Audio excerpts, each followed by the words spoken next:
Hello friends, இந்த வீடியோவில் நம்ம இந்த வாரம் நெட்ஃபிளிக்ஸ்ல ஒரு பயோகிராபிக்கல் கிரைம் படமாக வெளியான மகாராஜ் படம் எப்படி இருக்குன்னு தான் பார்க்க போறோம். இந்த படம் நெட்ஃபிளிக்ஸ்ல தமிழ் டப்பிங்ல அவைலபிளா இருக்கு. மல்ஹோத்ரா பி சித்தார்த் டைரக்ஷன்ல அமீர் கானுடைய பையனான ஜுனைத் கான், ஷர்வாரி வா, ஜெய்தீப் அகலவாட் மற்றும் பலருடைய நடிப்புல இந்த படம் வெளியாயிருக்கு. படத்துடைய ரன் டைம் 2 hours 11 minutes இருக்கு. 19ஆம் நூற்றாண்டில் நடந்த உண்மை சம்பவத்தை பேஸ் பண்ணி இந்த படத்தை எடுத்திருக்காங்க. இப்போ இந்த படத்துடைய கதை என்னன்னு பார்த்திடலாம். 19th centuryல கார்சந்தாஸ் அப்படிங்கிற ஒரு குஜராத்தி ஜேர்னலிஸ்ட் இருக்காரு. இவர் இந்த காலகட்டத்திலே பாத்தீங்கன்னா ஒரு முற்போக்குவாதியா gender equality, women's rights, social change மாதிரியான விஷயங்களுக்காக போராடுற ஒரு நபரா இருக்காரு. இவர் கிஷோரி அப்படிங்கிற ஒரு பெண்ணை பாத்தீங்கன்னா திருமணம் செய்ய இருக்காரு. இவங்களுடைய ஊர்ல மகாராஜா அப்படிங்கிற ஒரு மத தலைவர் இருக்காரு. ஹோலி பண்டிகை அப்ப அந்த மகாராஜா பாத்தீங்கன்னா கிஷோரிய தன் பாத சேவை செய்யறதுக்காக தேர்ந்தெடுக்கிறாரு. மகாராஜா பாத சேவை அப்படிங்கிற பேர்ல கிஷோரிய வன்கொடுமை செய்ய இந்த விஷயம் கார்சந்தாஸ்க்கு தெரிய வருது. இதுக்கப்புறம் நடந்த அடுத்தடுத்த சம்பவங்கள் என்ன, இறுதியில அந்த மகாராஜா செஞ்ச அநீதிகள் நிரூபிக்கப்பட்டு அவருக்கு தண்டனை கிடைச்சது அப்படின்றத இந்த படத்துடைய கதையே. இப்ப இந்த படத்துடைய பாசிட்டிவ்ஸ் அண்ட் நெகட்டிவ்ஸ் சேர்த்தே பார்த்துடலாம்.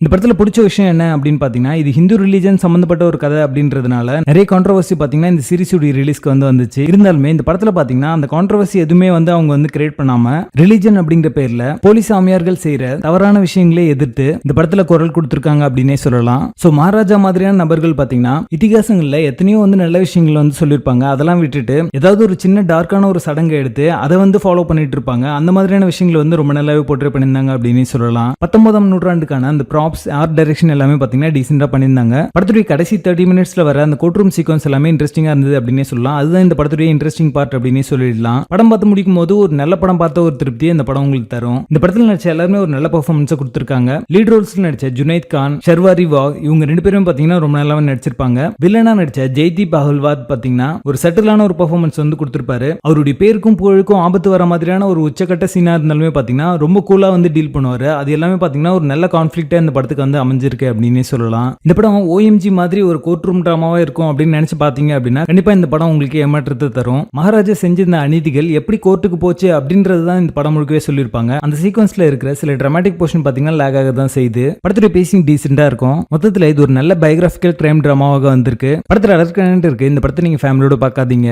மகாராஜ் படத்துக்கு எங்களோட ரேட்டிங் 6.5 out of 10.